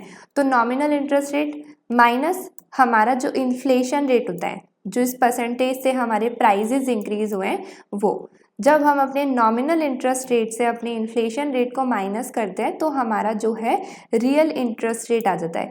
ये जो रियल इंटरेस्ट रेट है वो शो करता है कि एक्चुअल में मुझे कितना मिल रहा है। तो यहाँ पर इसको सिंपली देख सकते हैं। जैसे अगर हम केस 1 की बात करें तो केस 1 में मेरे को ऑफ़र किया जा रहा था मार्केट से कि मुझे 4% इंटरेस्ट रेट मिलेगा अगर मैं बैंक में डिपॉजिट कराती हूँ तो, और मेरा जो उस टाइम पे इन्फ्लेशन था मैं उसे लेकर चल रही थी 0 था, तो उस केस में मुझे एक्चुअल में कितना इंटरेस्ट रेट मिल रहा था, 4% ही मिल रहा था। मेरे जो पैसे थे वो 4% से इंक्रीज़ ही हुए, एक्चुअल में इंक्रीज़ हुए। लेकिन केस 2 में क्या हुआ, केस 2 में हमने देखा कि बैंक बोल रहा है कि भाई 4% वो मुझे जो है इंटरेस्ट रेट देगा, लेकिन मेरा इन्फ्लेशन रेट भी जो था वो भी 4% था। तो एक्चुअल में मैं क्या देख रही थी कि मेरी वैल्यू ऑफ मनी तो बढ़ी ही नहीं, रियली में जो मुझे इंटरेस्ट रेट मिल रहा था वो तो 0 था। तो यहाँ पर इसको समझ सकते हैं हम किस तरीके से कि हमारा रियल इंटरेस्ट रेट और हमारा नॉमिनल इंटरेस्ट रेट क्या होता है। नॉमिनल वो है जो मार्केट ऑफर कर रही है, सबको बताए, लेकिन एक्चुअल में मार्केट जो ऑफर कर रही है भाई इंटरेस्ट रेट वो तो ठीक है, बट उसके साथ साथ महंगाई भी तो बढ़ती है। एक साल बाद बेशक तुम हमें थोड़ा सा एक्स्ट्रा मनी दे रहे हो, बट एक साल बाद महंगाई भी तो बढ़ती है, लेकिन महंगाई को माइनस करने के बाद जो एक्चुअल में हमें रिसीव हो रहा है इंटरेस्ट रेट, जो एक्स्ट्रा मनी रिसीव होता है वो हमारा रियल इंटरेस्ट रेट शो करता है ना। तो यहाँ पर हम देख सकते हैं रियल और हमारा नॉमिनल इंटरेस्ट रेट क्या होता है। तो बेसिकली यहाँ पे मैंने इसको नॉमिनल इंटरेस्ट रेट क्यों बोला, क्योंकि जो मार्केट हमें इंटरेस्ट रेट ऑफर करती है वो हमारा नॉर्मली नॉमिनल इंटरेस्ट रेट होता है। उसमें से जब हम इन्फ्लेशन रेट को माइनस कर देते हैं तो हमारा रियल इंटरेस्ट रेट आता है। तो ये हो गई हमारी सारी कहानी। अब अगर हम बात करें यहाँ पर ये जो हमारा फॉर्मूला है, अब इसमें प्रॉब्लम क्या है, अब देखा जाए तो यहाँ पर ये जो हमारा इन्फ्लेशन रेट है ये क्या शो कर रहा है कि हमारी महंगाई। अब महंगाई अब अगर हम बैंक में डिपॉजिट कराने जाते हैं तो हमें थोड़ी पता है कि एक साल बाद हमारा इन्फ्लेशन रेट क्या होगा, एक साल बाद कितने प्राइसेस बढ़ जाएंगे, तो इन्फ्लेशन रेट हमें पता ही नहीं होता। इन्फ्लेशन रेट नहीं पता होगा तो ऑब्वियसली हम अपना रियल इंटरेस्ट रेट किस तरीके से मेजर करेंगे, ये एक बड़ी प्रॉब्लम होती है। तो यहाँ पे नॉमिनल इंटरेस्ट रेट तो हमें इजीली पता है जो मार्केट इंटरेस्ट रेट हमें ऑफर करती है ना, लेकिन हमें ये नहीं पता कि एक साल बाद हमारे कितने जो है महंगाई बढ़ जाएगी। तो हमें इन्फ्लेशन रेट नहीं पता होता है, यहाँ पर हमें इन्फ्लेशन रेट नहीं पता होता है। इन्फ्लेशन रेट नहीं पता होता इसलिए हमें रियल इंटरेस्ट रेट भी नहीं पता चलता। अगर मैं यहाँ पे बैंक में डिपॉजिट कराती हूँ 4%, है ना, तो मैं सोच के करा रही हूँ कि भाई अगर लाइक फ्यूचर में महंगाई बढ़ती है तो उसके बाद भी मुझे कुछ ना कुछ एक्स्ट्रा इंटरेस्ट रेट मिले जो कि मेरा रियल इंटरेस्ट रेट होगा, लेकिन मुझे पता ही नहीं है कि कितनी महंगाई बढ़े। हो सकता है कि 4% से ज़्यादा बढ़ जाए तो उस केस में तो मुझे लॉस हो जाएगा ना, लेकिन 4% से कम बढ़ती है या इक्वल बढ़ती है तो उस केस में अलग सीन होएगा। अगर 4% से कम महंगाई बढ़ती है तो मुझे फ़ायदा है, 4% जितनी ही बढ़ती है तो उसमें ना तो मुझे फ़ायदा है ना नुकसान है, मेरी वैल्यू ऑफ मनी तो सेम ही रहेगी। तो मुझे पता ही नहीं है कि मेरी महंगाई कितने बढ़ने वाली है, मेरे को इन्फ्लेशन रेट का कोई आइडिया ही नहीं है कि एक साल बाद कितनी महंगाई बढ़ेगी, मुझे क्या पता। तो यहाँ पर हमें इंटरेस्ट रेट भी नहीं पता चलता, तो उस केस में हम क्या करते हैं, उस केस में हम एक्सपेक्टेड रियल इंटरेस्ट रेट की बात करते हैं। एक सेकेंड में उसे नेक्स्ट पेज में कवर अप करती हूँ। यहाँ पर हमारा जो नॉमिनल इंटरेस्ट रेट होता है उसको हम डिनोट करते हैं आई से, और इन्फ्लेशन का तो मैंने बता ही दिया।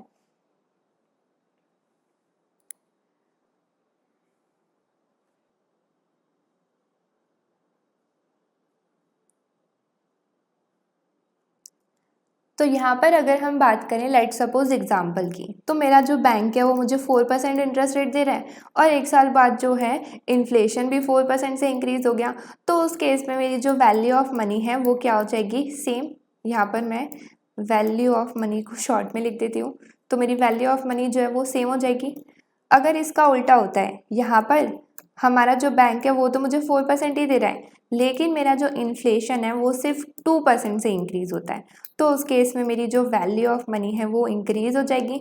लेकिन अगर मेरा बैंक मुझे 4% इंटरेस्ट रेट दे रहा है और मेरी जो महंगाई है वो लेट सपोज 8% हो जाती है, बहुत ज़्यादा महंगाई बढ़ गई, पैसे तो इतने बढ़े नहीं, तो उस केस में ऑब्वियसली जो चीज़ मैं अफोर्ड कर सकती हूँ वो भी नहीं कर पाऊँगी, तो मेरी वैल्यू ऑफ मनी उस केस में क्या हो जाती है, कम।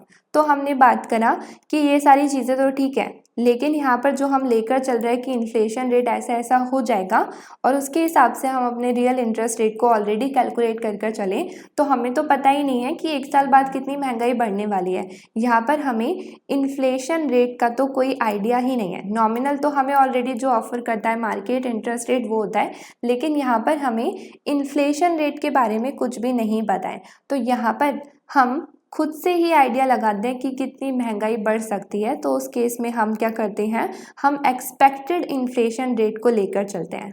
यहाँ पर हम एक्सपेक्टेड इन्फ्लेशन रेट को लेकर चलते हैं, जिसको हम डिनोट करते हैं ऐसे, और यहाँ पर ये हमारा एज इट इज़ सेम रहता है क्योंकि ये तो हमें पता ही होता है। और जब हम एक्सपेक्टेड इन्फ्लेशन रेट को मेजर करते हैं, उसको लेकर चलते हैं, तो यहाँ पर जो हमारा रियल इंटरेस्ट रेट होता है वो भी हो जाता है एक्सपेक्टेड रियल इंटरेस्ट रेट, जिसको हम डिनोट करते हैं आर से। नाउ अब यहाँ पर हमारा जो ये एक्सपेक्टेड इन्फ्लेशन रेट है, ऑब्वियसली ये किसी को भी नहीं पता होता है, सबको अपने अंदाजे से गेस करना होता है कि क्या एक्सपेक्टेड इन्फ्लेशन रेट हो सकता है, एक साल के अंदर कितनी महंगाई बढ़ सकती है, उसी हिसाब से हम अपने रियल इंटरेस्ट रेट को भी एक्सपेक्ट कर सकते हैं कि वो कितना हमें मिलेगा। अब यहाँ पर हमारे जो इकोनॉमिस्ट हैं उन्हें भी नहीं पता होता कि हम किस तरीके के इन्फ्लेशन को फेस कर सकते हैं आने वाले सालों में, तो उस केस में हमारी जो इकोनॉमिस्ट हैं वो किस तरीके से इसका आइडिया लगाते हैं कि रफ आइडिया कि किस तरीके से हमारा इन्फ्लेशन रेट हो सकता है आने वाले सालों में। तो पहली अप्रोच ये होती है कि वो डायरेक्टली जो है पब्लिक का सर्वे कर ले और हर एक इंडिविजुअल से पूछे कि भाई आपको क्या लगता है, आपको क्या लगता है, ऐसे करके एक आइडिया लगा ले रफ कि किस तरीके से हमारा एक्सपेक्टेड इन्फ्लेशन रेट हो सकता है। दूसरा हमारा होता है कि देखो जो गवर्नमेंट ने अपना कुछ फोरकास्ट करा है कि गवर्नमेंट को जो लगता है कि इतना हो सकता है उसको लेकर चले इकोनॉमिस्ट। थर्ड वे होती है कि जो भी हमारे लाइक पास्ट ईयर में इन्फ्लेशन रेट रही है उसको देखकर थोड़ा सा मेजर कर ले कि भाई हर साल इतना कुछ हो रहा है तो आने वाले साल में हो सकता है इतना बढ़ जाए। तो इस तरीके से हमारे जो इकोनॉमिस्ट है वो आइडिया लगाते हैं कि एक्सपेक्टेड इन्फ्लेशन रेट क्या हो सकता है, ताकि वो एक्सपेक्टेड रियल इंटरेस्ट रेट को भी मेजर कर पाए। तो ये था हमारा सेकेंड चैप्टर, यहाँ पर डन होता है। आई होप कि आज की वीडियो में आपको सब कुछ अच्छे से समझ आया होगा। अगर आपको कोई भी डाउट है तो आप नीचे कमेंट सेशन में अपना डाउट कमेंट कर सकते हैं। अगर आपको मेरी वीडियो पसंद आई है तो इसे लाइक शेयर एंड सब्सक्राइब ज़रूर करें। मिलते हैं हम अब अपनी नेक्स्ट वीडियो में, तब तक के लिए बाय बाय।